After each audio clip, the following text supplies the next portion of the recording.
Now I'm very excited to welcome back a football guru and highly respected editor and host at the Vegas Sports and Information Network, and Mr. Matt Youmans from vsin.com. You can follow Matt on Twitter at Matt Youmans 247.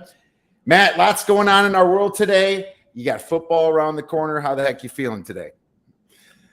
Hey, it's great to be back. Just don't call me a golf guru because the British Open's 2 days into it, and I don't feel like a guru on golf betting right now. But hopefully the football futures turn out much better than the British Open so far. And, it is getting close to lunchtime, too, so we can start talking about food if you want. Absolutely, man. I mean, some of the best stuff. I love listening to you guys over at VSiN when you talk about food, and we both know from our off-air talks that I think our top two might be very close to each other right now. We'll see if anything has changed, but that's what made me think about it. And I got kids that are young, and I'm going through drive-throughs every once in a while here, probably a little more often than the average person because of that. So why not rank our top 10 foods or fast food restaurants? I thought that'd be fun. But before I get into that, though, you got some Midwest roots. I do, obviously. How does living in the Southwest feel during some of these days of summer? And I ask that because us in Phoenix right now, and Chandler, where I'm at, we're like hitting days of 110. I think it's like some of the most we've had in a row. I love it. Part of the reason I moved out here is I love the intense heat and I love the weather in Vegas. We have basically same as Phoenix. You have sunshine 340 plus days a year. And I moved out here from Chicago. And the last year I lived there, I got so annoyed because I think from November all the way maybe in the middle of May, I don't think we had one sunny day. Every day was overcast. The weather was crappy. I said, okay, there's no reason to live here anymore. I was covering the Chicago Bulls. Their dynasty was done. And this was the summer of 2000. I said, I'm going to Vegas, and I'm just going to move to the West Coast. I love it. When I hear people complain about the heat, I say, basically, shut the hell up. Because you moved to Phoenix or you moved to Las Vegas, you moved to the desert. What the hell did you expect? Okay, if you don't like it, move to North Dakota. There are plenty of places up there you can live, probably cheaper too. And you won't have to complain about the heat, but then you complain about the cold. I actually love the heat, and I go out and golf, and I'll be golfing Saturday afternoon. It's supposed to be 115, 116. I'm going with a buddy out here to Red Rock Country Club. We're going to play in the middle of the afternoon, teeing off at 2 o'clock. So I love the heat, man. I think it's great after spending, close to the first 30 years of my life in the Midwest. I love it out here. I completely agree with you. And I kind of felt you were going to say that because I heard that you've golfed in over 120-degree weather. And I don't know if maybe I have a limit on that, but I will say that there's a lot of golf courses down here, and golfing at 2 p.m., you can almost get it for free. Yeah. While everybody else is complaining. And the heat is really dry. You put a hat on, you have enough water, obviously, you forget about it. And in this time of year, Matt, my dad, who's from Chicago and lives by Lake Geneva now, tried to rip on me a little bit. He's like, hey, I heard it's hot down there. It's like, hey, Dad, you got 8 months of cold and wet socks, wet and muddy socks. I will take 4 months of dry heat in swimming pools. That's okay to me because the rest is golden anyway, so I have absolutely no problem with the heat at all. And I'm happy I moved too. There's a lot of people that just do not understand that, but I love visiting the Midwest. I was just there over the 4th of July and it was great, but no problem coming back. And I'm in the middle of a remodel here in case it gets a little loud. So wanted to warn our customers there, or our listeners there. But yeah, man, one of these days I'll get together and golf with you. I am heading up there, so I'll shoot you a message here next month. But anyways, let's get back into some food talk, Matt. Okay. I got 10 that I came up with. I already had an idea of what I was doing, but I actually numbered them 10 through 1. And I think we should, see who our top 10 is. Maybe you want to start here, just go through like 10 through 7, and then I'll give you mine, and we'll just kind of fire each way. All right. Before I do that, I'll tell you, I've got an actual power rating system that I use for fast food restaurants. And I detail that in the column I write every year. And last year I did my fast food. I expanded it to top 50. I was doing top 25, but people loved it so much. It was kind of crazy how it caught on. And I expanded it to the top 50 last year. I do have a power ratings formula, somewhat similar to what I use for college basketball and college football for rating teams, obviously different categories, but there is a system for how I rank these 1 through 50. And these are the 2022 rankings. I can't give you the 2023 ratings yet because I didn't do them. As soon as I get done with my college football work here over the weekend, I'm going to start on the fast food, and I think we're going to announce the top 50 on the Mitch and Paul Follow the Money show on VSiN August 1st or August 2nd, something like that. But I can tell you there is going to be a bit of a shakeup in the top 10 and a couple of new franchises moving into the top 10 for 2023. But as far as last year, 10 through 7, number 10 for me is Raising Cane's. It's all chicken fingers. That's what they specialize in, but they do it well. The sauce is the boss. And Cane's barely cracked the top 10. Number 9, Whataburger out of Texas. Whataburger gets bonus points in my rating system for being open 24 hours. And the only downside to Whataburger is the fries are really bad. Now, I'm not a fry guy. When I go to these places, a lot of times I don't get the combo meal because I don't like to drink Cokes. And I'm not crazy about fries. And one reason I stopped drinking Cokes about 5 years ago is because it's making me way too fat around the waistline, around the belly. And I drink way too much beer and whiskey to be drinking a lot of Cokes too. It's one or the other, man. You got to pick the better one. I cut the Cokes out and I drink iced tea or ice water. And believe me, that's actually helped. I can't imagine how fat I'd be if I was still drinking Cokes all the time, getting a combo meal every time I went through a drive-through. But I don't do that. And don't get the fries at Whataburger. Number 8, In-N-Out Burger. This is a hot topic for a lot of people because it's a polarizing subject. Either you love Whataburger, either you love In-N-Out Burger or you hate it. And some people hate it. I like it. I think it's solid. And the key to getting the fries at In-N-Out, you have to ask for the fries to be well done or light well. If you don't ask for that, you might get white, soggy, cold fries, and those are terrible. You might as well just throw them out the window of your car. Number 7, Arby's. And Arby's has got a very diverse menu. And what I like about it, too, it's a gambling franchise. They're not afraid to try new sandwiches, new products. Unfortunately, when they roll one out, kind of like the Wagyu burger, and you like it, then about 4 weeks later, it's gone. And you don't know when it's going to come back. But Arby's does have a great menu. So that's 10, 9, 8, and 7 for me. Oh, that's wonderful choices. One of those is in my top 10 for sure. But I love it. And a couple of those, it's funny, we have Whataburger and I just never got around to it. So now I'm going to have to get to one of those. Number 10, Burger King for me. And they've actually fell over the years here. Now I didn't have a exclusive power rating like you did, but I know that Burger King was at least in my top 5 before this. But they're 10, and I do love their fries. And I'm not a huge fry guy, and they're not healthy, but I don't know if they add sugar to it or something, but it's extra like crispy. So I do like that. And the Whopper was always like my favorite with the sauce.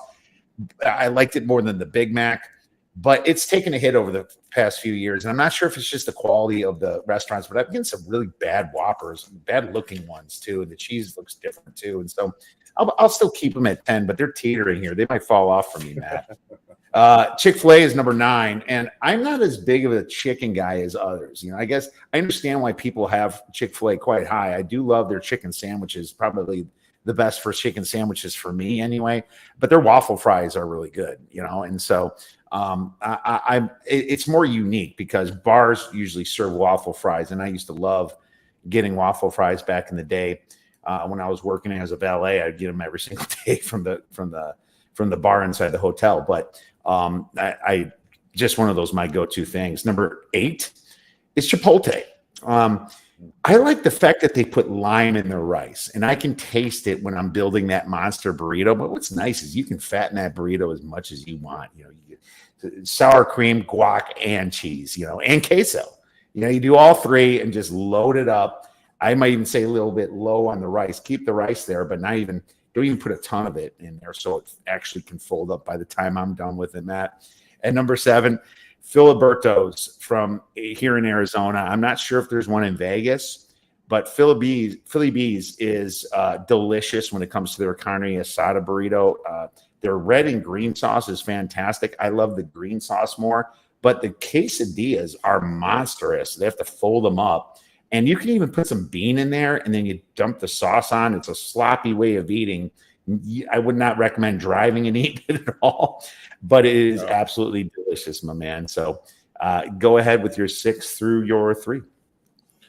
Filiberto's, I've been there in San Diego. I always get the steak torta. And you're exactly right. You can't eat that in your car, because that's one thing I like to do. I like to eat when I'm driving around. Time management, right? When you're driving from the book, or you're driving to work or whatever, and you can't eat the Filiberto's in your car. It's going to be all over the place. It's going to be all over your shirt. No chance. That's a pro tip, right? Don't eat that in your car. Okay. Number 6, I'm going with a controversial one. It's McDonald's. It's the most popular fast food spot in the world. So a lot of people love to criticize McDonald's, but everybody goes there. Almost everybody goes there. And but I'll tell you this, in my power ratings, the McRib is worth a lot to McDonald's rating. And if they follow through on their threat not to bring the McRib back, McDonald's is going to drop out of the top 10. I've been there. I think I've been to McDonald's 4 times this week already. And I agree with you. I like the Whopper a little bit better than the Big Mac. But the Whopper, the quality of it has slipped. There's no question. And it all depends on which Burger King you go to, too, because some BKs have excellent service and they always give you good food. But it's hit and miss. A lot of Burger Kings, you're going to get just crappy quality of food, and you're going to be disappointed in the Whopper. But McDonald's is pretty consistent pretty much everywhere you go. And I've still got Mickey D's at number 6. Shake Shack, a lot of East Coasters love the burgers. Shake Shack's got really good fries. Good burgers, good fry combo, and this has been a big riser in my rankings over the past 3 years. Number 4, Culver's out of Wisconsin, and I hit Culver's when I lived in the Midwest. Always liked it, and then kind of lost touch with it because you came out to the West Coast and there weren't any Culver's around, and there's still no Culver's in Nevada. But the menu is exceptional. I mean, you can get, if you want to, you can go and get a fish sandwich that's good. You can get a pot roast sandwich. But the butter burgers are off the charts. And the fries are really good, too, kind of like Shake Shack's fries. If you like ice cream and things like that, Culver's has got everything. Culver's would be a threat to be number 1 on my list. I'm really irritated this place is not in Nevada. I just went to Bullhead City, Arizona to Culver's a few weeks ago. It's so good. I would probably eat there 5 times a week if they had it in Vegas, but they don't. So 6 McDonald's, 5 Shake Shack, 4 Culver's, and then 3 is Chick-fil-A on my list. I was never a big chicken guy, but about, I'm going to say 7 or 8 years ago, this is probably too much information. I had diverticulitis, lower back, and sides were really sore, and I couldn't even sit in my office chair for more than 10 minutes. The pain was just killing me. I didn't know what it was, and I went to the doctor, and it turned out to be diverticulitis. And she said, "What do you eat? What's in your diet?" And I said, "Well, hamburgers, steak, hot dogs, Italian sausage, pepperoni and sausage pizza, blah, blah, blah." And she goes, "That's it? That's why you don't eat any fish? You don't eat any chicken?" I said, "No, not really. It's been that way pretty much my whole life." And she said, "Okay, for the next 21 days, you got to take these antibiotics, and you can't eat any red meat. It's got to be all chicken, all fish." At that point, the pain was so bad, I said, "Okay, I'll do whatever if this will go away." So I did it. After about 14 days, the pain went away. I jumped back. I started eating burgers again. But I have started to work more chicken, fish, things like that in there occasionally, just so that diverticulitis never comes back, because, man, that sucked. Yeah. I can tell you that. And that's why Chick-fil-A has been a riser on my list, because if you're looking for a good chicken sandwich, I don't feel like there's a lot of places you can go. Wendy's has got a good chicken sandwich, a spicy chicken, and Chick-fil-A. Yeah. And outside of that, not a whole lot of options. I don't like the chicken sandwiches at McDonald's or Burger King or most places like that, but that's kind of why Raising Cane's and Chick-fil-A are in my top 10 now.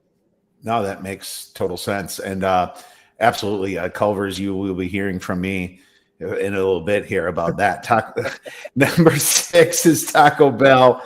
And you know, I feel dirty saying it, but I mean, they were my go-to after drinking some beers and playing volleyball when I was younger in my 20s. Like we had some bar leagues, it was fun. About 11, 12 o'clock, you have, pretty much borderline to the point one, not quite there, but I don't know. I never really measured, but I always go through the drive-through, grab my Taco Bell, the chicken burritos, but they just have so much to offer. I love the double-decker taco still, and I make it the Supreme, of course, but it's just something I love about it. And the Mexican pizza, they just have a lot to offer, and it's easy to drive with Taco Bell. I get the burritos, munch, driving very simple, not even spilling on yourself. I love that because we just did talk about driving food, so wanted to mention that. Number 5, I put Barrows, and I'm not even sure if this is fast food, but they whip up my pizzas really quick. And I'm talking like these pizzas are quality pizzas. I mean, it's not Little Caesars. It's not Domino's. It is like a delicious pizza, thick sausage, and they just do a fantastic job making it. And it's not just that. Their wings, and I've been to Buffalo and I've eaten at Anchor Bar, the original place of where Buffalo wings came from. These are the closest that I've ever had to the taste of the Anchor Bar, and I get them like almost every week. Clearly, we have one pretty close to our house, so I had to throw Barrows on there. I'm not even sure if that qualifies, but I also see a lot of people put ice cream joints in for fast food. I took away ice cream joints, Matt. Number 4, Jersey Mike's subs, and this has been growing on me the last two or 3 years, but I mean, it's really delicious. I think they're the best subs in the business, and they're 7.5 inches or 15 inches. It's kind of perfect. It's like the foot longs at Subway is too long, but the 6 inches is too short. Well, this one's a little bit bigger than that, so I can easily make 2 meals or a meal out of it. They're customizable, and the amount of savory options is great. The app, Matt, the app is fantastic because you just click. It's so customizable and so user friendly. You're literally making your own sub, but kind of using the principles of their numbers 1 through, I believe, 15 or 20 they have. And number 3, In-N-Out Burger. Like you said, I'm not a fan of the fries, but the only way I'll have the fries is the animal fries because they'll dump their sauce on there and stuff, and really, and the cheese and sprucing them up. And that's the only way I can eat their fries and like it. I don't like their fries. And to be honest with you, Five Guys was probably my 11th, but they didn't quite make it. I'm not a big fan of their fries either. But what I will say is there's nothing to me that feels more American for some reason than In-N-Out Burger. And I know McDonald's was the first fast food, and that's very American as well. My kids love McDonald's. My kids told me to put McDonald's number 1, Matt, and I love the fillet of fish there. That's my favorite at McDonald's, but I could see the argument for it. But In-N-Out Burger is like America to me, and when I'm there, I love going. When I'm going to San Diego, I always stop there in Yuma at In-N-Out Burger and eat. It's great. Plus, we have quite a few of them down here, and their sauce is amazing. Let's go with your number 2, and then your number 1. Yeah, number 2 is Freddy's Steak Burgers. And Steak and Shake used to be in this spot for me, but Steak and Shake's gone kind of downhill. Closed a lot of closed a lot of locations across the country, and the quality of Steak and Shake just not what it used to be. It's still my top 20, but Freddy's Steak Burgers has taken over. And excellent burgers. The rest of the menu, so-so. I don't highly recommend it, but in terms of the steak burgers and the ice cream, Freddy's is outstanding, and might be dropping a spot or 2 this year. We'll see, but Freddy's is what Steak and Shake used to be. And Portillo's is the top dog on my list. Chicago street food, Italian beef sandwiches, Italian beef and sausage, Chicago dogs, everything. When we went there last year in Anaheim, I think it was it was right outside Anaheim. We flew over to Orange County Airport. Mitch Moss, Paul Howard, and I. And Mitch and Paul had never been to Portillo's. And within 5 minutes, we got all sorts of food on the table, just stacked up everywhere. And Paul Howard's over there making noises like he's got an orgasm. And I said, "What? Hey, settle down over there." And he's like, "A plus. This place is awesome." And he loved the chocolate cake shake, and also, I mean, there's nothing that's poor at Portillo's. It's outstanding all the way around. And when I lived in Chicago, I ate there almost every day, like 5 days a week. And I'm waiting for it to come to Nevada too, a lot like Culver's. But I think right now in 2023, the top two spots are Portillo's and Culver's. It's kind of a duel. And one of these places has got to be the first into Nevada, right? It's always like, which major professional sports league is going to be the first one into Las Vegas, is going to be the biggest success? And it was the NHL. Yeah. Which franchise is going to be the first into Nevada, Portillo's or Culver's? Hopefully they both get here soon enough, because those are probably the top two on my list right now. That's got to be brutal living where your top two isn't at right now, Matt. Well, you know what? I'll tell you what, it makes it that much better, though, when you go there. It's kind of like I say, most married guys only want to be married 2 days a week. And your best relationships, a lot of times your best relationships are long-term relationships, right? Where you see the girl maybe once a month for a few days, because when you see each other for those few days, it's great. Yeah. So it's kind of like Portillo's and Culver's when you haven't been there in so long, because you can't go here every day. It's awesome when you go there, and it's even that much better. I don't think it would be any worse if it's here all the time, but you do appreciate it a lot more when you only get it occasionally outside the state. Oh, I agree. It's funny because we have a swimming pool and it's beautiful. I have a pool bar and everything. I don't use it nearly as much as I should. It's like, if I didn't have it, I'd be dying to go in it. It's just one of those situations. I totally agree with you. And great choices. And I have the same top two. Sounds like you're coming. I had to put Portillo's at 2. Maybe it's because I lived more of my life in Wisconsin than Chicago when I was young, even though I'm a Bears fan and all that. I retained that when we did move to the border town of from Bristol. But Portillo's, Sweet Home Chicago, man. I mean, best Polish dogs in the land. That's my go-to one is Polish dogs, but the whole freaking menu is amazing. I love their chicken and fish sandwiches, the beef roast beef, Italian beef is fantastic. You can also get that with Italian sausage. You can have the beef croissant with cheese. And if you really are cutting calories, you just get the bowl, sausage and beef in the bowl, and they got the peppers and everything. So you can do that. There's options for that. The burgers and ribs, there's ribs on the menu. There's burgers on the menu. And it's just everything they make is great. But like you already mentioned it, the chocolate cake shake, that just makes you want to be a kid again, man. I mean, it is just so sweet and it's so delicious. two just different types of chocolate just hitting you, the ice cream and the cake. I mean, it's ridiculous. I get it on my birthday, man. It's just so good. So I've been really fighting with this being my number one, but I had to move it to Culver's, man, because the cheese curds. I mean, not too many places have cheese curds, and I'm a massive fan of cheese curds. Being from Madison, going to school in Madison, and we used to get them all the time whenever we went to the bars. And the Butterburger Bacon Deluxe, man, that's my go-to right there. And they have great fish options. The French fries are the jagged ones, and I love the jagged fries. Just the fact that they have cheese curds. The first place we stopped when I got off the plane on July 1st was the Culver's in Oshkosh on the way up to Minocqua. I stopped there immediately, and I stopped to eat. I did not want to drive and eat. I just stopped, made the kids eat back. We stayed I didn't want to bring those kids into the restaurant, but we ate in the car. And the frozen custard desserts. If you haven't seen the desserts there, go to the website right now. Check out the amount of options they have for this frozen.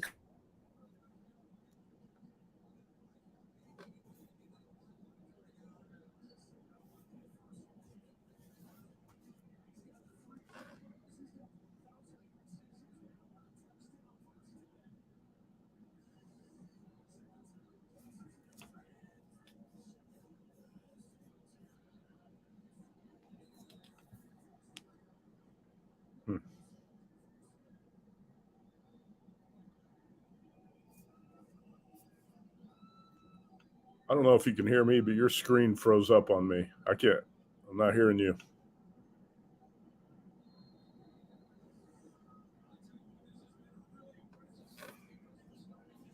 You still there?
Lost you there, buddy.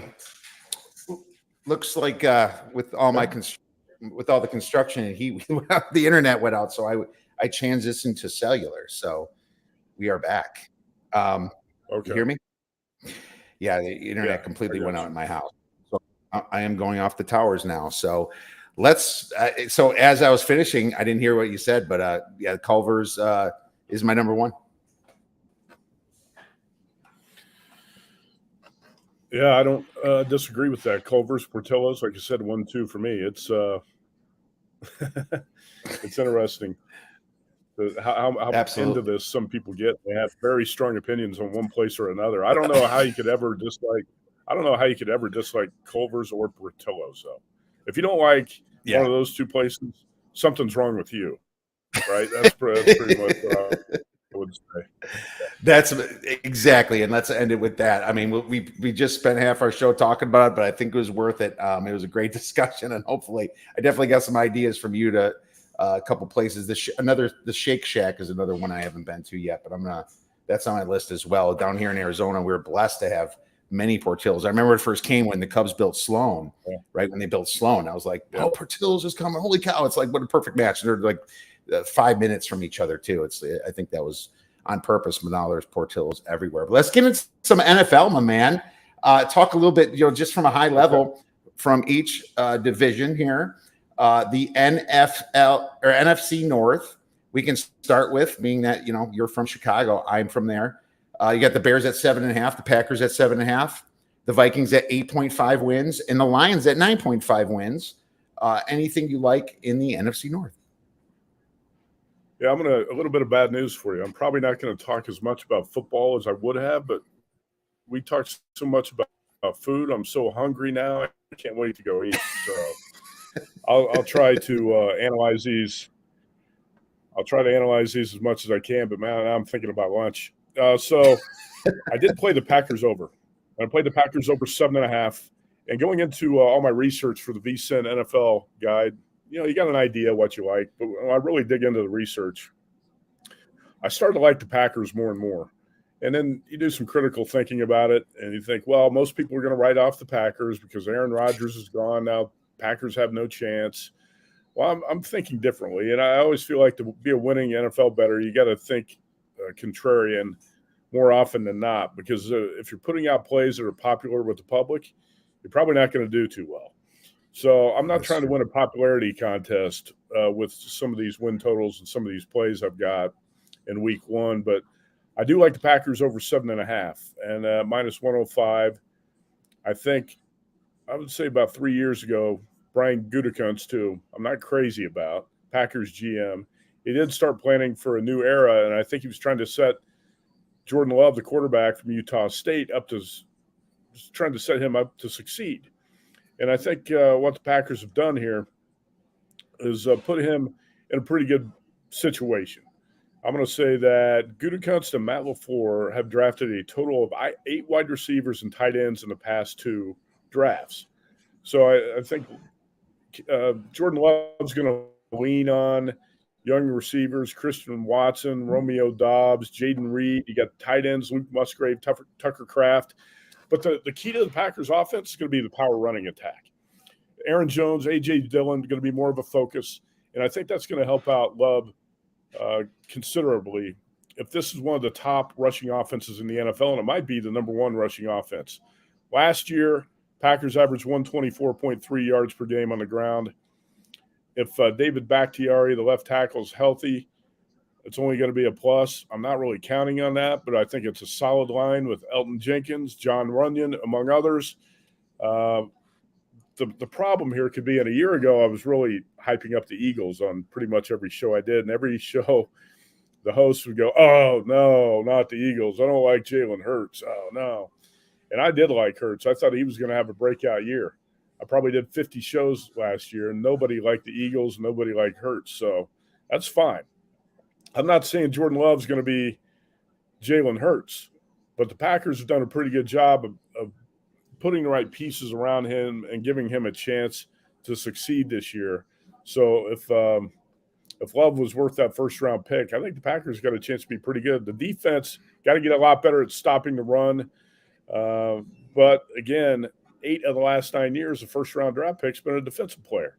And you got a lot of young talent over there. If that talent comes together, the Packers can be good enough on defense. I really think the power running game is going to be the key to turning this around. And who knows, maybe Aaron Rodgers is going to be addition by subtraction in the locker room, brings this team a little bit closer together. I know that a lot of Packers fans, and even just most of us in general, got really tired of Aaron Rodgers' diva act in Green Bay.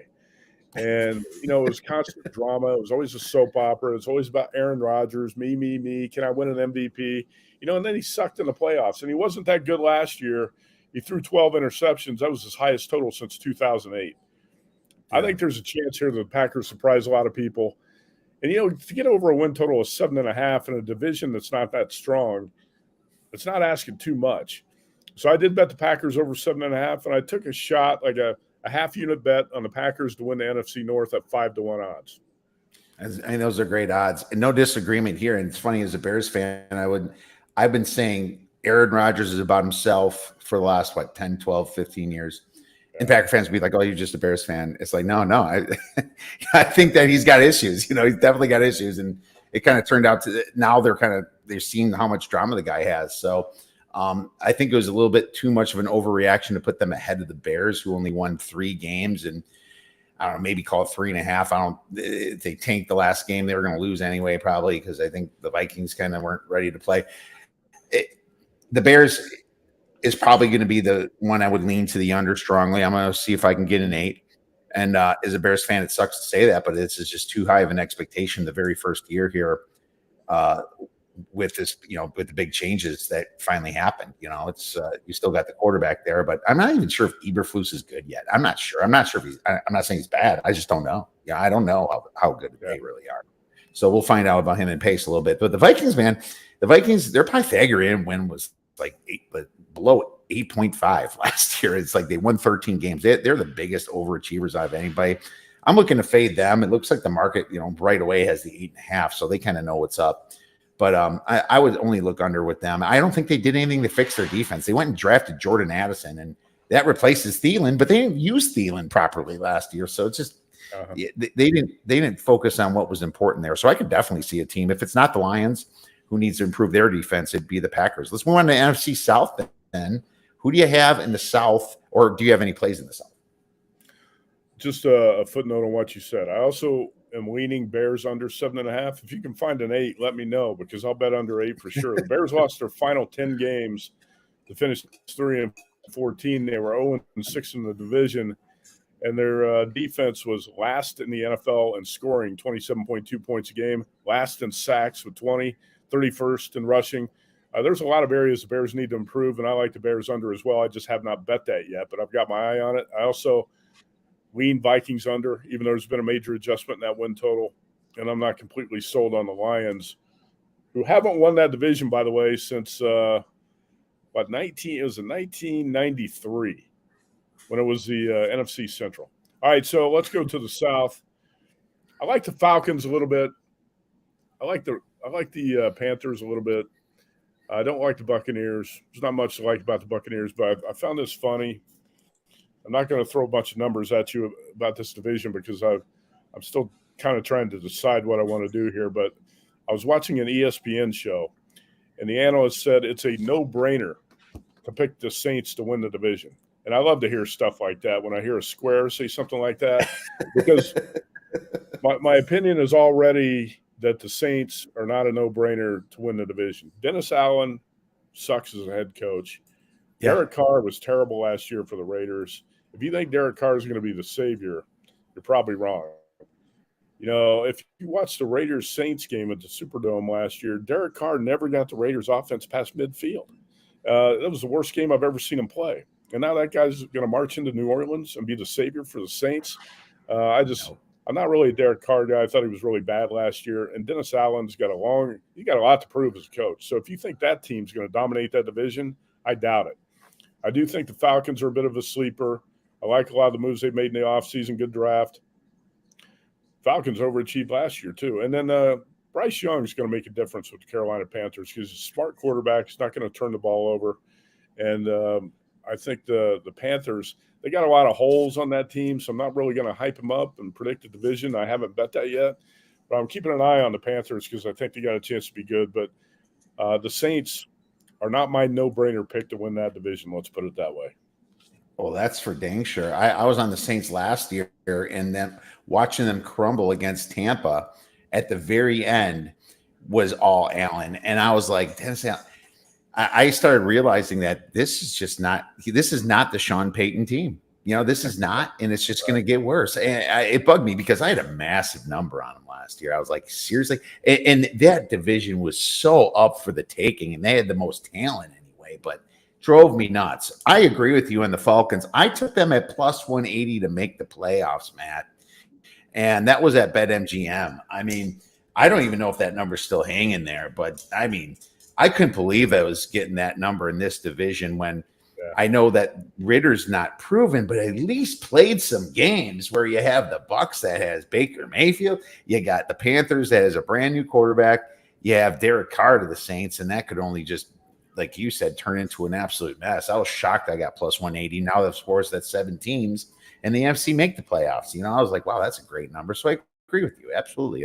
The Falcons have an 8.5 win total. I don't even need to bet that. I think they get to 9 wins. They might be in the playoffs in an NFC that has the away game at the AFC. So the NFC on average, 8 home games, 9 away.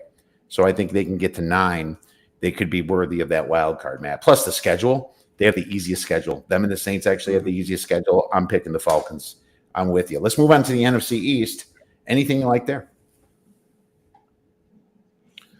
Well, last year I was wrong about the Cowboys. I actually liked them under. And like I said, I like the Eagles to win that division. So I was right about the Eagles. And I got them at plus 180.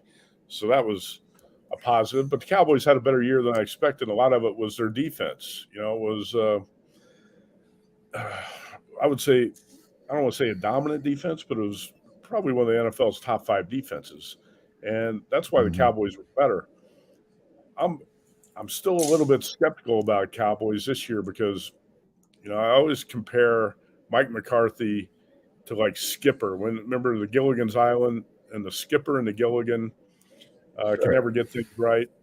Kellen Moore and Mike McCarthy were like the Skipper and Gilligan. Now the Skipper's calling plays for the Cowboys. And if you watch Mike McCarthy press conferences, you listen to him talk, you're never that impressed. It's almost like you just stumbled out of the buffet and he hadn't really looked at watched the film yet or, looked at the playbook.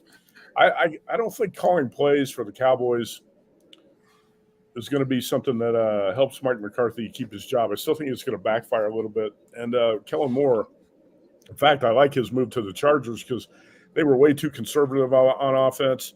And that downfield vertical passing game that Kellen Moore likes to employ, I think is going to be a big plus for the Chargers. The Cowboys, I'm just kind of holding out. I'm not going to be negative about them, kind of like I was last year at this time. I still think the Eagles are the best team in the division. The Giants making me pause a little bit here because of the Saquon Barkley situation. Everybody can say what they want about running backs being devalued. But Saquon Barkley is really, really important to that Giants offense. This is a guy who had 90 receptions as a rookie. He had 57 receptions last year. He's a big part of the passing game and a big part of Daniel Jones' development. Daniel Jones is a $40 million a year quarterback. Without Saquon Barkley, I'm not sure he's worth half that. And I think Brian Dable and Daniel Jones are going to find that if they don't get Saquon in the camp and get him happy and get him on the field, the life is going to be tough for the Giants offense. Offensive line's better. I think there are a lot of pieces there where the Giants could be pretty good. But without Saquon Barkley, I would be betting the Giants under. So I'm going to keep an eye on that situation. I think it would be wise for Barkley to take the franchise tag, $10.1 million, because this money for running backs drying up. Take the 10.1, try to play yourself into a long-term contract. We saw with Le'Veon Bell in Pittsburgh. If you set out a season as a running back, it could blow up in your face. So that situation's interesting. And the Washington Commanders, goodbye, good riddance to Daniel Snyder. It's great that he's gone. I don't know if there's a handicapping angle there. If it's going to lift a black cloud over this team, they're going to play better. I still think the quarterback questions with the Commanders are major, and there's a lot to answer there. So as of right now, I don't have a play in this division. The Eagles win total's been jacked up so much last year. You could have got it at 8.5 on the opener, and you're not going to get that type of value with the Eagles this year. So I still like the Eagles to win the division, but I have not made any futures bets. I do have a bet on week 1 involving a couple NFC East teams. I took the Giants +3 against the Cowboys. Okay. And if Saquon Barkley doesn't play, if it looks like he's not going to play, I might have to find a way to get off that bet because I'm not going to like the Giants if Barkley's not going to be on the field in week 1. So it's another thing I've got to keep an eye on. But yeah, I think I've got 5 plays in week 1. That's one of them. Giants +3, home dogs. But the Barkley situation does concern me. Oh, for sure. I mean, if he's not playing, you can get creative. I never tease 3-3 unless I'm getting out of a bet.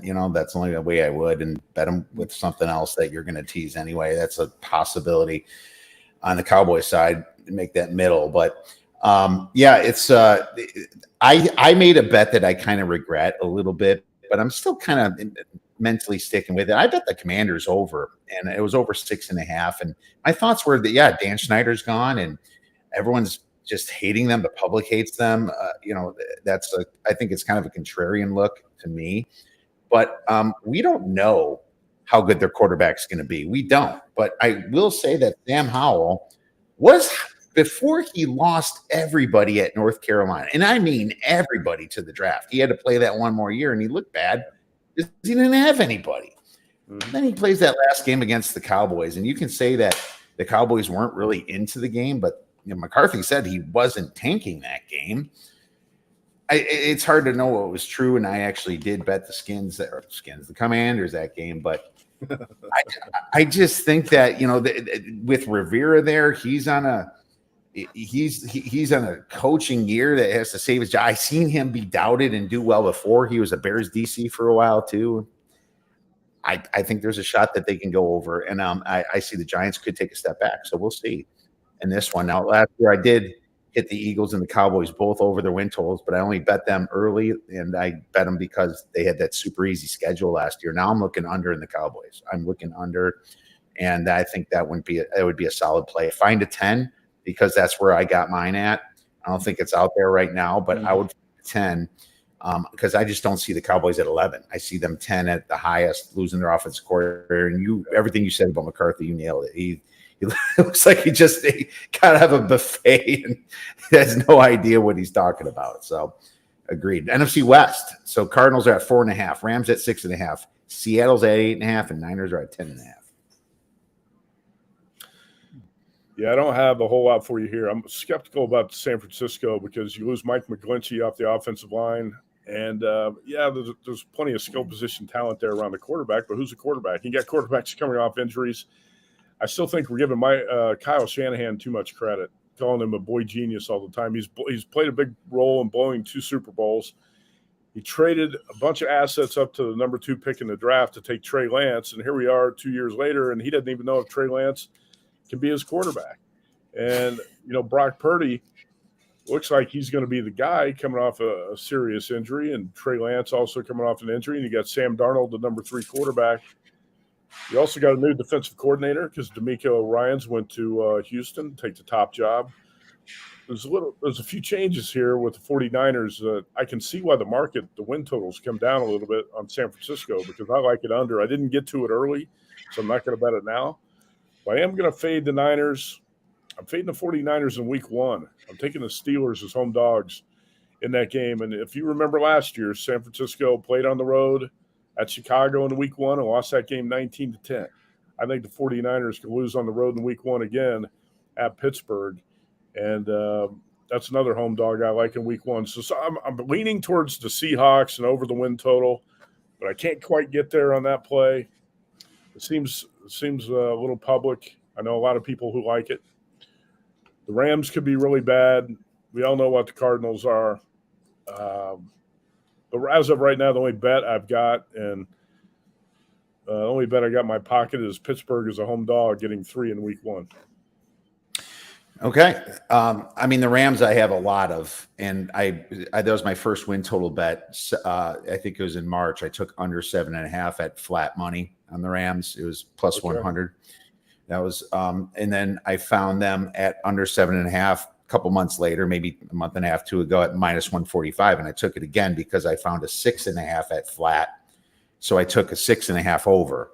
So I'm really hoping for a 7, but even if I don't get the 7, I'm still cashing, as long as they don't hit 8 games. And I just think them winning 8 games is quite unrealistic with what they really have going on. Heck, they have drama with their quarterback now because Matt Stafford's not redoing things. Yeah. Let me help you a little bit with Seattle over. I like Seattle over just partly because this division is taking a big hit. And everything you just said about the Niners is true. I wasn't impressed with Purdy because when he came in, he had the Cardinals twice. I think they had the Giants, but really over 8 teams. They had to kick part of their schedule, all 6 or 7 of those games that he played. And then he plays Dallas at home, and he got to 19 points, but it was the defense that won him that game. You know that. Sure. It wasn't so much. 19, they have a mess at quarterback. I do believe in Shanahan a lot as a coach, so I still think he's a great coach. Maybe not a Super Bowl coach, but he knows how to win. But I'm just not seeing it with the quarterback. And I think they did take some big hits, like you said, with McGlinchey. So I think Seattle does get over the 8.5. And I did play that earlier this year. And I love the moves they made. I first hated the Smith and Njigba pick, but when I found out that they got Devin Witherspoon, best cornerback in the draft, edge Derek Hall. They got a lot of guys, and they made some great moves, getting Draymond Jones, Julian Love, Jaron Reed, Bobby Wagner back, Devin Bush. They made great moves in the offseason. So I'm with you on that one. I like Seattle over. Let's move on to the AFC North. We'll start with the Steelers at 8.5, Browns 8.5, Ravens 9.5, Bengals 11.5. Hey, to follow up on your point too, I might get there on the Seahawks over the win total. I do think they've had a great offseason, love their draft. And I'm not saying Shanahan is a poor coach. I think he's a really sharp play caller and a good coach, but it gets overlooked too often that he played a big role in blowing 2 Super Bowls. He actually blew the NFC Championship game with his play calling, didn't get the ball to Deebo Samuel in the fourth quarter when the Rams got there and won a Super Bowl. And how can you trade that much to get up to the number 2 pick and take Trey Lance and then all of a sudden say, well, Trey Lance is not as good as we thought he was? You had a lot of time to evaluate those quarterbacks. If you're a quarterback whisperer or some sort of offensive wizard, you got to know what you're trading up to get at the number 2 pick. So I don't think he gets criticized enough for that at this point. As far as the AFC North, this is the first time in my life I've picked the Cincinnati Bengals to win the Super Bowl. And I thought, so when we do the VSiN NFL betting guide, we got a panel of like 20 people who picked their division winners, playoff teams, Super Bowl winners. And I got into the file, and I was the first one to make the picks. So I go through it, and I said, okay, I'm going to take the Bengals here. I'm going to go off the grid a little bit. Then when everybody else got done making their picks, there was like 16 out of 20 had the Bengals going to the Super Bowl. You thought you were the lone one. I thought I was going to be a little bit contrarian with that Cincinnati pick, and not the case. I do love the Bengals. I thought they should have beat the Chiefs in Kansas City in the playoffs. Yeah. I thought they were going to beat the Bills on that Monday night when you had the unfortunate injury situation early and they had to cancel that Monday night against the Bills. I thought the Bengals were playing really good football, and they've had a good offseason too. I thought the Bengals had an excellent draft. They put more pieces around Joe Burrow, and I think this is the best team in the best division in football for the most part. I mean, the AFC East is really good too, but I'm going to go with the AFC North as the best division. So I like the Bengals the best.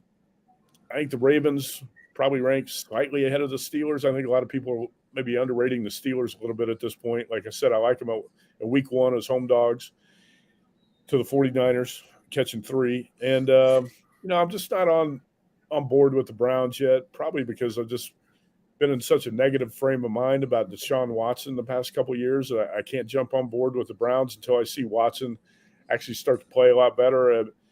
I mean, it's obvious the guy's been a head case. And last year when he came back, he wasn't ready to play. I don't know if he's going to be a different guy this year or not. There are a lot of aspects to the Browns I like, but I can't get there yet because of Watson. So that's kind of my take on that division so far. So I'm attacking this division a little differently, and I was on the Bengals to win it last year. I was able to get that, and obviously the whole Lamar mess last year helped a little. I'm taking this. I took the Steelers at 6.5 to 1 to win the division, and I split it with the Ravens at I think plus 300, something like that. And I'm just playing against the Bengals for the division. I think the Bengals still can definitely get the playoffs or win the division. Of course, they're the favorites. I mean, but the reason I took it is because I thought there was some value on that just based upon the Bengals having the first place schedule. Now that they reworked the deal with Mixon and stuff, it makes me kind of like, am I having buyer's remorse here? I don't know. I like Joe Burrow a lot, and I'm still considering a decent sized play for him for MVP. I only want to play one person for MVP, and I'm thinking it's Joe Burrow because you know what? If he does blow through this division, he's next. He's next. He's the next guy up, and I just don't like Zach Taylor, and that's I think here's the thing. That Ravens game in the playoffs without a quarterback, they should have lost that game. I mean, there was a 14-point swing on that, and it was Zach Taylor not using Mixon. It's like, dude, what are you doing? He really frustrates me, and so I thought, maybe I can attack it both ways, but I love Joe Burrow. I think he's a top 3, maybe top 2 quarterback in the league right now. And he's going to push Mahomes for sure. So I'm torn on the Bengals a little bit, but I thought playing it 2 ways, and I completely disagree or agree with you against Deshaun Watson. I don't like the Browns. I don't like the Browns coach. I don't like anything about the Browns. So they're more of a fade team for me. AFC South here. So we will have slight disagreement here, but I know that team you're on, and I thought they just made a really good move. You're breaking up a little bit. You still? Oh, no problem. AFC South. Colts 6.5, Texans 6.5, Titans 7.5, Jags 9.5. Might be some disagreement here. To follow again what you said on the AFC North, there's a lot of I don't like Zach Taylor either, and there's a lot of coaches I don't like. So sometimes I have to get past that. Sometimes I focus on the quarterback and the personnel, even though I don't like the coach. I mean, there's a lot of bad coaches in the league. AFC South, definitely taking a contrarian view here. I think the Jaguars are the most overrated team in the betting market. We've seen the market come down a little bit. Now, I bet the Jags under 10 plus 105, and just about 5 days ago, I found another Vegas book that's got 10.5 on the Jaguars. I had to lay more juice. I don't like it, but I played under 10.5 minus 150. Don't forget the Jaguars were 4-8 before they won 5 in a row last year to get to 9-8 just to get into the playoffs. In Week 18, they had to beat Josh Dobbs, a practice squad quarterback for the Titans. And without the strip sack and the fumble, they probably would have lost that game at home in Week 18. I think the Jaguars being way overrated here. They got some potential problems that could be really big on their offensive line. They got a bunch of underachievers on the defensive line, and their secondary's got a bunch of holes in it. Yeah, they've got some Trevor Lawrence and some skill position guys that are going to excite the public, but that's what I like because I think most people handicap and they focus on the skill position players. I'm looking at the 2 lines and the secondary, and there's a lot I don't like about this team. Jaguars were down 27-0 at home in the playoff game to the Chargers for a reason. They're not that good. And, they came back and won the game, but that's what the Chargers do. So even when the Chargers were up 27-0, I was on a show on BSN. I said, if there's one team in the world that can blow this lead, it's the Chargers.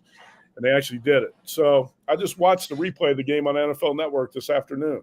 It's comical how bad how bad the Chargers can be sometimes. Coaching decisions and just mistakes. And I remember where I was at when I watched the game. I remember it. I remember I was at a friend's pool party, and I was like, are you kidding me?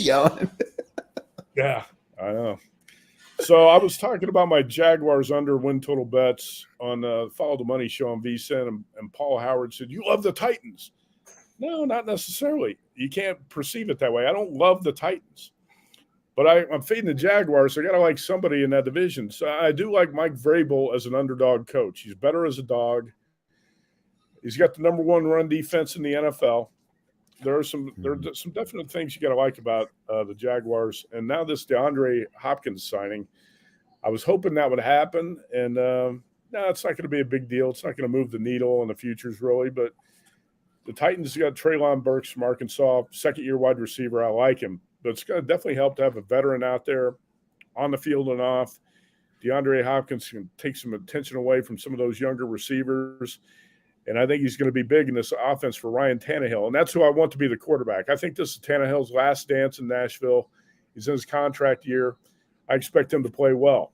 It's a good offensive line. You got Peter Skoronski from Northwestern. I thought he was the best run blocker in the draft. They're still going to run the ball with Tannehill, who was banged up last year. They can throw it a little bit, and the defense is legit. I like this Tennessee defense a lot. Don't forget that 2 years ago, the number one seed in the AFC was the Tennessee Titans. It was not the Chiefs. It was not the Bills. It was the Titans. Now they choked in the playoffs, but we're not talking about the playoffs. I got Titans over 7.5 plus 110. I bet the Titans are 4-1 to win the division for like a half unit. Then I found plus 425. I bet another half unit on it. And then I found plus 450 last week at the South Point, and I bet another half unit. So I got 1.5 units on the Titans to win the AFC South, and the Titans over the win total and the Jaguars under. And also in week 1, I played the Titans plus 3.5 at the Saints and the Colts plus 4 against the Jaguars. So I've actually got a bunch of plays here for the AFC South. And a lot of stuff I like in this division.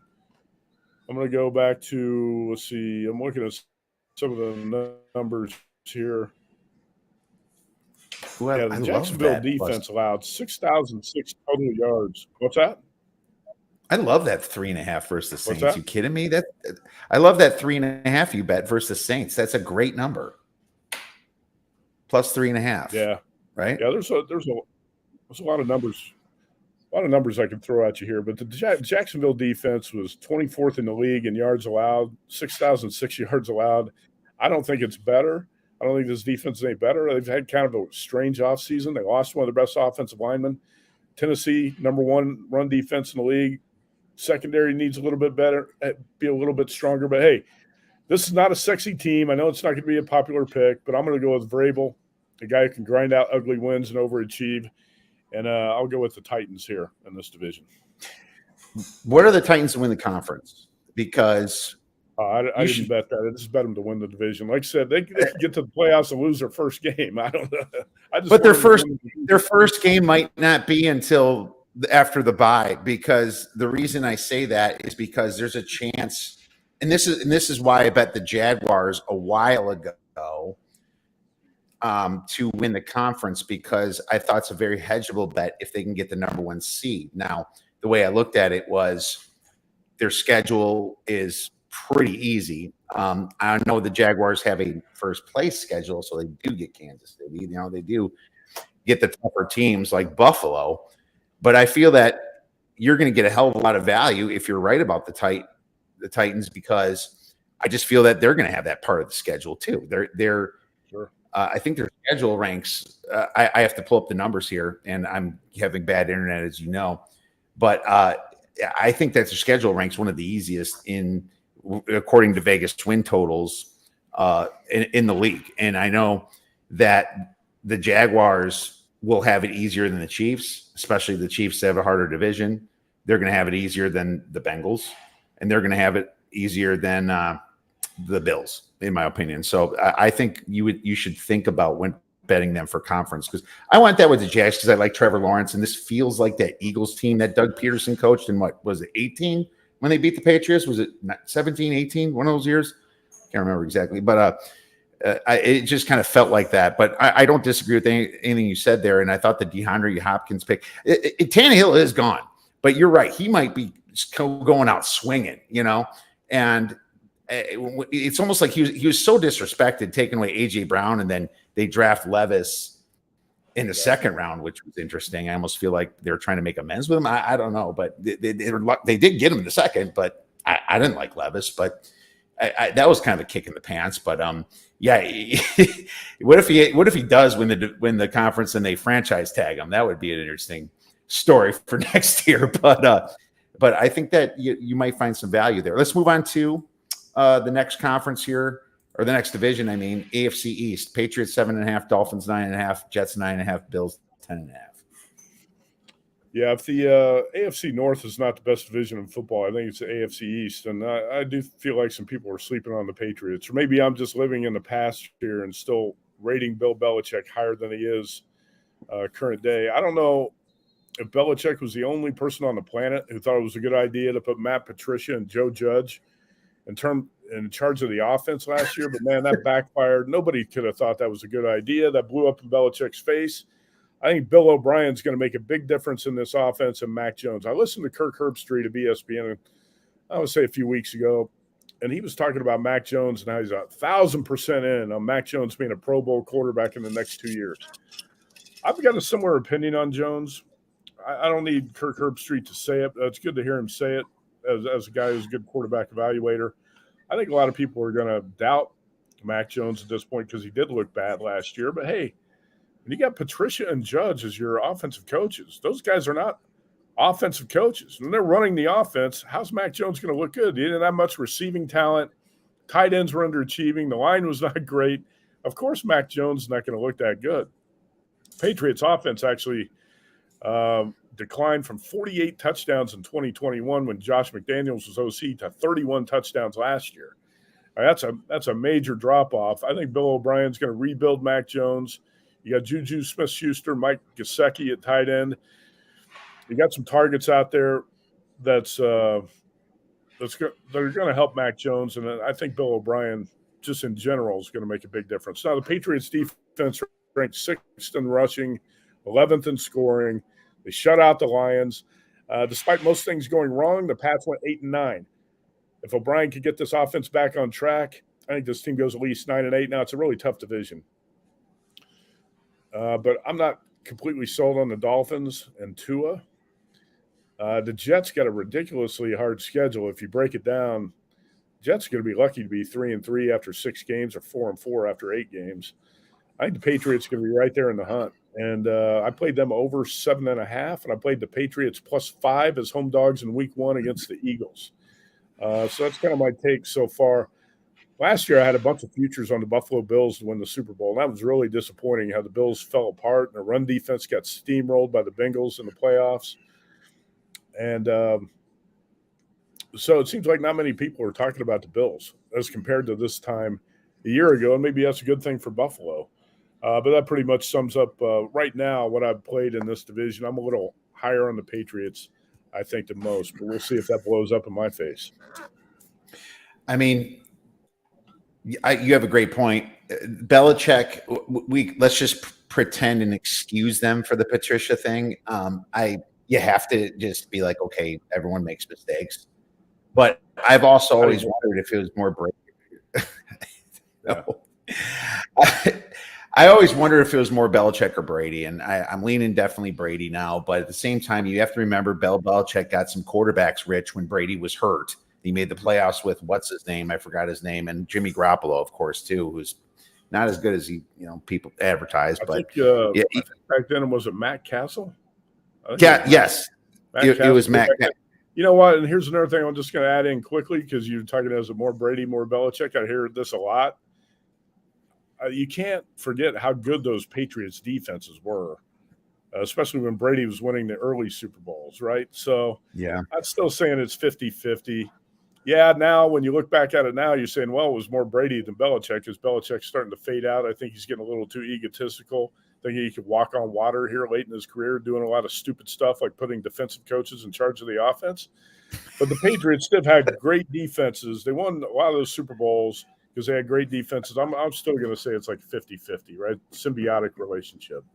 All right. Well, you're still at 50-50. I'm not, but we'll see if that changes. Dolphins under 9.5. Okay. They are just the sloppiest. What are you doing?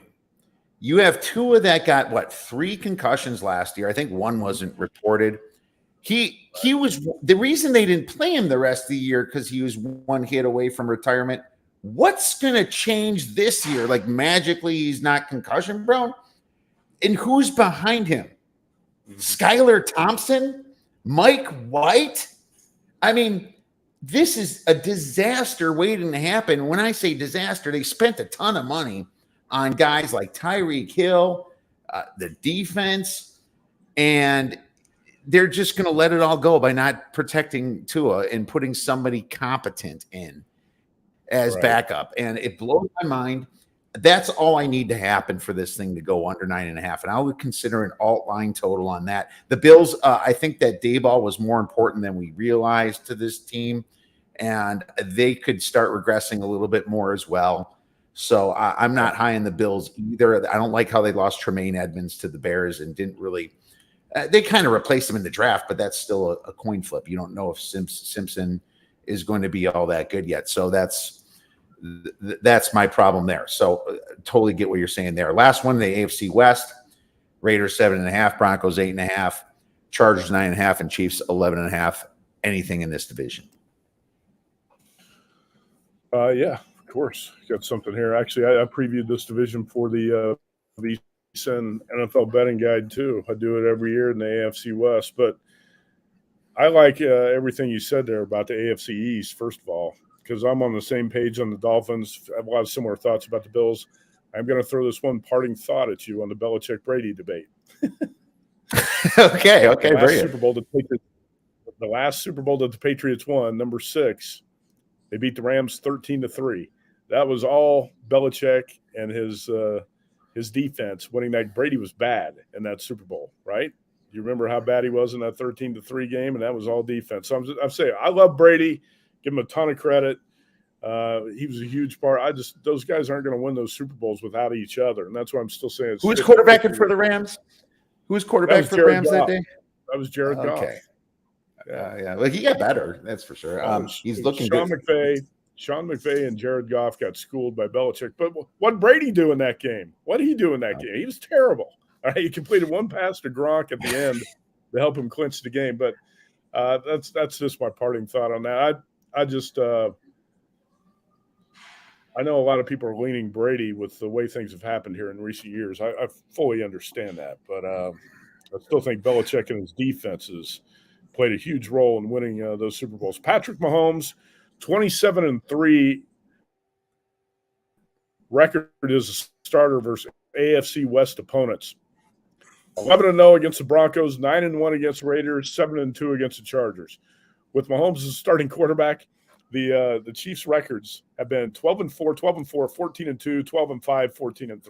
All right, so I know it's a square opinion, but I'm not going to say under this year. This is the year the Chiefs take a step back. A lot of people thought that was last year. If you go back a year, Kansas City was plus 175 to win this division. Now it's a minus number, about minus 160. That's how the favorites flipped here because these other teams have not closed the gap. So I'm not going to say under on the Chiefs. I do lean over on the Chargers. I think Kellen Moore is going to make a difference with this offense. The offensive coordinator is really kind of holding back Justin Herbert. And, the injuries to the receivers, Keenan Allen's, Mike Williams, those played a big role in it too. Those guys combined for only 8 touchdowns last year, Allen and Williams. They got to be better than that. They got to be on the field. Got to be available. A lot of injuries on defense. It feels like the Chargers are a lot like the Clippers and the Angels. They always look good on paper, and then they get snake bit by injuries, bad luck, poor coaching, and they underachieve. But I do lean over on the Chargers. I'm not sure what to make of the Broncos, even though I do think that Sean Payton's going to bring out the best from Russell Wilson. I expect a bounce back here from Wilson, who last year looked fat, old, slow. And this year I think he's in much better shape. And, Nathaniel Hackett was about as bad as it gets as a head coach and a guy running an offense. And with Sean Payton calling the shots here, I think it's going to be a huge, huge upgrade for the Broncos. So I don't have a future on the Broncos, but I do expect Russell Wilson to bounce back. The Raiders, to me, look like a fade. Sources I've got to cover the team say Jimmy Garoppolo's foot injury is more serious. And then they're kind of letting on. They don't know if he's going to be ready to start the season and don't know how much he's going to be able to play. Now, if he does play, that's still a bad defense. It's got a lot of holes in it. I've got a lot of questions about Josh McDaniels as a play caller. Josh Jacobs is unhappy now. He's franchise tagged, and he's not going to get a long-term deal. He's unhappy with the organization. He led the NFL in rushing. Devontae Adams came to Vegas because he wanted to play with Derek Carr. He's the real deal. At 100 receptions, 1,516 yards, and 14 TDs without Aaron Rodgers as his quarterback. But who's going to be the quarterback? Is it Brian Hoyer? Is it rookie Aiden O'Connell? I don't know, but I think the Raiders are in trouble here. We're seeing the betting market pointing under on this team. So I do like the Raiders under 7.5. The problem is now the juice is so high, you got to lay $1.80. Yeah. If you want to bet the Raiders under that number. But the defense ranked near the bottom of the league in all key categories last season. Only 6 interceptions, only 27 sacks, 26th in scoring. There's so many areas the Raiders need to address, and I think they've got a little bit better through the draft, and I've made some pretty good moves. The Pro Football Focus ranks the Raiders 25th in the NFL and the worst team in the division, and I got to tell you, I don't disagree with that. So that's kind of where I stand. I would love to see Justin Herbert and the Chargers put it together. I would love to see it happen. Just how much confidence do you have in the Chargers actually doing that? It seems like we've been talking about the sharp bettors always gravitate to the Chargers, right? It seems like every year it seems to be that way for the last 15 years or more. And they underachieve far more often than not. But, man, on paper, the Chargers look good. Well, they remind me of the Falcons when all the sharp bettors were betting them because of EPA, but they just couldn't do it in the red zone. Yeah. It was just one of those weird just problems. And Staley's just hasn't been a good coach. He used to be super aggressive, and then the year he needed to be aggressive last year, he failed. He completely stopped being aggressive. Just made absolutely no sense for what he did.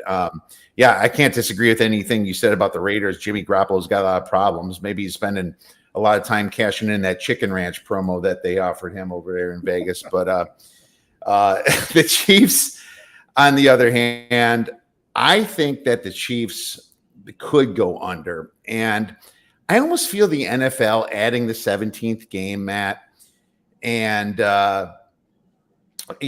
the 17th game, it's almost becoming more NBA-like here with the NFL. And I think that it's a Super Bowl hangover year, but I think they're going to kind of come into the season.